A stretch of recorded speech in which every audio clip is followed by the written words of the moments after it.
नमस्कार, चौपाल संवाद की खबरों में आप सभी का हार्दिक स्वागत है। पहली खबर निकल कर आ रही है, शिक्षा विभाग से ही जुड़ी हुई बड़ी खबर। मेधा सूची तैयार नहीं करने वाली नियोजन इकाइयों पर होगी कार्रवाई। 6वीं से 8वीं कक्षा के नियोजन के लिए मेधा सूची के अनुमोदन में बढ़ती जा रही है शिथिलता को प्राथमिक शिक्षा निदेशक ने गंभीरता से लिया है। 6वीं से 8वीं कक्षा के शिक्षकों के नियोजन के लिए मेधा सूची तैयार कर कार्रवाई से संबंधित रिपोर्ट प्राथमिक शिक्षा निदेशक डॉक्टर रंजीत कुमार सिंह ने सभी जिलों के जिला शिक्षा पदाधिकारियों एवं जिला कार्यक्रम पदाधिकारी स्थापना से मांगी है। इसकी समीक्षा प्राथमिक शिक्षा निदेशक डॉक्टर रंजीत कुमार सिंह बुधवार को जिला शिक्षा पदाधिकारी एवं जिला कार्यक्रम पदाधिकारी स्थापना के साथ वीडियो कॉन्फ्रेंसिंग के माध्यम से करेंगे। रिपोर्ट नहीं देने वाले नियोजन इकाइयों के खिलाफ कार्रवाई की सिफारिश का निर्देश भी जिला शिक्षा पदाधिकारी एवं जिला कार्यक्रम पदाधिकारी स्थापना को दिया गया है। 6वीं से 8वीं तक के शिक्षकों के नियोजन के लिए अगस्त तक मेधा सूची तैयार करने की प्रक्रिया पूर्ण करने का आदेश नियोजन इकाइयों को दिया गया था।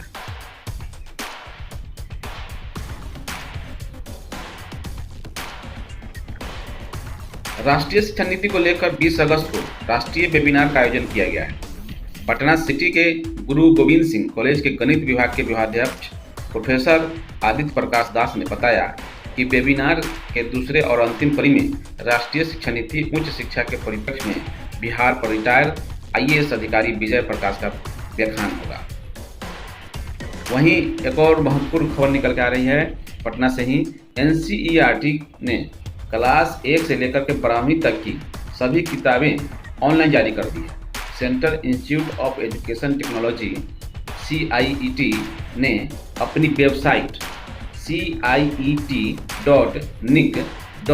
पर NCERT की ऑडियो बुक्स भी जारी की। सभी विषयों की किताबें ऑडियो के रूप में उपलब्ध रहेंगी। ऑडियो बुक्स दिव्यांग बच्चों के लिए काफ़ी उपयोगी होगी।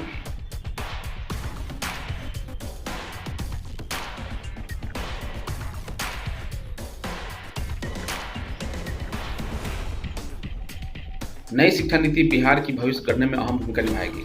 यह दावा भाजपा के प्रदेश अध्यक्ष संजय जायसवाल ने किया है। उन्होंने कहा कि ज्ञान और सूचना के इस युग में शिक्षा बिहार में परिवर्तन जरूरी हो गया है। पुरानी शिक्षा नीति में जहां नंबर गेम में शिक्षा उलझ कर रह जाती थी, वहीं नई शिक्षा नीति में सीखने, अनुसंधान और नव सृजन करने पर जोर दिया गया है। बिहार जैसे राज्य के लिए नई शिक्षा नीति वरदान साबित होगी।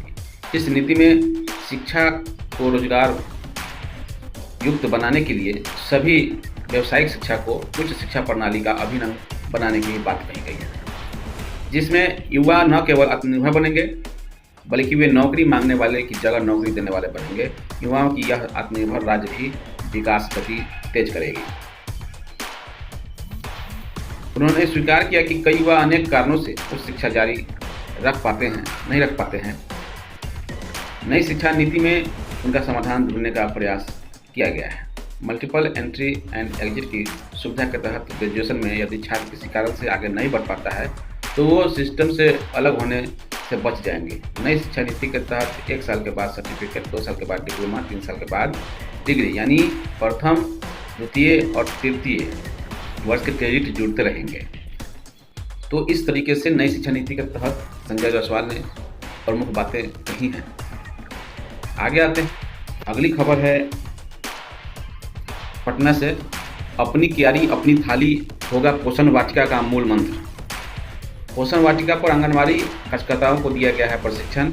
इसके तहत बिहार में कुपोषण की समस्या अन्य राज्यों की तुलना में अधिक है।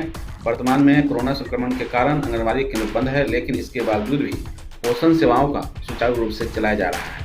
आंगनबाड़ी कार्यकर्ता पर घर पर जाकर ICDS की सेवाओं को प्रदान कर रही हैं।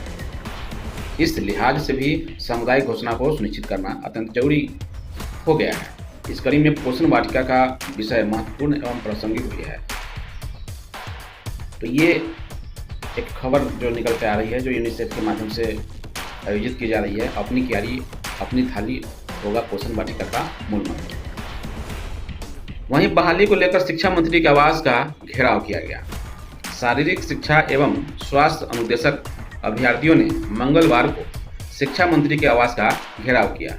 सफल अभ्यर्थियों ने शिक्षा मंत्री एवं निदेशक प्राथमिक शिक्षा से बहाली की मांग की। मंत्री ने सभी सफल अभ्यर्थियों को आश्वासन दिया और अगस्त के अंत तक बहाली प्रक्रिया शुरू करने की बात कही। 44,690 छात्रों का 138 कॉलेजों में नामांकन हो चुका है। अभी भी 16,093 सीटें खाली रह गई हैं। इस संबंध में अधिकारी कहते हैं, बोर्ड के तय समय के अनुसार प्रथम सूची के छात्रों का नामांकन की प्रक्रिया 17 अगस्त तक थी। 17 अगस्त तक जिले के लगभग 138 स्कूल व कॉलेजों में 44,690 छात्र छात्राओं का नामांकन हो चुका है। नई तिथि की कोई सूचना अभी प्राप्त नहीं हुई है। बोर्ड से प्राप्त निर्देश के अनुसार कार्य किया जाएगा। मैट्रिक परीक्षा 2021 फॉर्म स्कूलों की ओर से ऑनलाइन भरा जाएगा। आज से भरा जाएगा मैट्रिक का फॉर्म। तो ये खबर बच्चों के लिए है जो बच्चे अभी मैट्रिक की परीक्षा देने वाले हैं, उनके लिए बड़ी खबर आ रही है। मैट्रिक वार्षिक परीक्षा 2021 फॉर्म भरने की प्रक्रिया मंगलवार से शुरू हो जाएगी। फॉर्म स्कूलों की ओर से ऑनलाइन भरा जाएगा। वहीं इंटर की वार्षिक परीक्षा का फॉर्म 19 अगस्त से ऑनलाइन भरा जाएगा। मैट्रिक के लिए 18 से 27 तक तथा इंटर के लिए 19 से 28 तक इस फॉर्म को भरा जाएगा। ऑनलाइन के माध्यम से इस फॉर्म को भरा जाएगा। परीक्षा फॉर्म समिति की वेबसाइट पर सोमवार तक उपलब्ध था।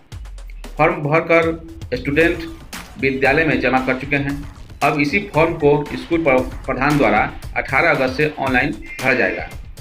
उसी तरह से इंटर का फॉर्म 18 अगस्त तक मिलेगा। 19 से ऑनलाइन फॉर्म भरा जाएगा।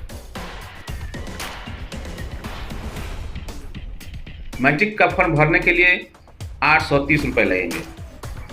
मैट्रिक परीक्षा फॉर्म भरने के जो शुल्क है सामान्य कोटि के लिए 830 रुपये हैं तथा आरक्षित कोटि SC ST BC 1 के लिए 730 रुपये लिया जा रहा है। इंजीनियरिंग प्रवेश परीक्षा JEE मेन और मेडिकल प्रवेश परीक्षा की नीट सितंबर माह में तय शेड्यूल के अनुसार ही होगी। सुप्रीम कोर्ट ने सोमवार को JEE मेन और नीट को स्थगित करने की मांग वाली याचिका सोमवार को खारिज कर दी है। याचिका में कोविड-19 संक्रमण के बढ़ते मामले के चलते सितंबर में प्रस्तावित JEE मेन और नीट UG परीक्षाओं को टालने की मांग की गई थी, लेकिन उसे खारिज कर दिया गया है। कोर्ट की टिप्पणी थी इस पर कि कोरोना के कारण देश में सब कुछ नहीं रोका जा सकता। छात्रों के शैक्षणिक जीवन को लंबे समय तक जोखिम में नहीं डाला जा सकता। जीवन चलते रहना है, जीवन को आगे बढ़ाना है। ये कोर्ट की टिप्पणी थी। इस लिहाज से जो परीक्षा की तिथि है 1 से लेकर के 6 सितंबर के बीच JEE मेन की परीक्षा होगी। 13 सितंबर को नीट की परीक्षा होगी। तो ये एक महत्वपूर्ण खबर दिल्ली से निकल करके आ रही है। अब अगली खबर जो लॉकडाउन से लेकर के है। लॉकडाउन कल बढ़ा दी गई है बिहार में। तो पटना से एक बड़ी खबर निकल के आ रही है कि स्कूल कॉलेज और मॉल 6 तक बंद रहेंगे। 6 सितंबर तक मतलब बंद रहेंगे। इसके तहत कोरोना संक्रमण को रोकने के लिए बिहार के में लगाई गई पाबंदियों में कोई ढील नहीं दी गई है। पिछले 1 अगस्त से 16 अगस्त तक अनलॉक 3 के दौरान जो पाबंदियां लगाई गई थी वे अनलॉक 4 में भी 17 अगस्त यानी सोमवार से 6 सितंबर तक प्रभावी रहेगा। दुकानें पहले की तरह ही शर्तों के अनुसार खुलेंगी। भीड़ भाड़ वाले आयोजनों पर प्रतिबंध लगेगा। मालवाहक वाहन, ऑटो और टैक्सियां चलेंगी। पटना में सुबह 10 बजे से शाम 6 बजे तक दुकानें खुलेंगी।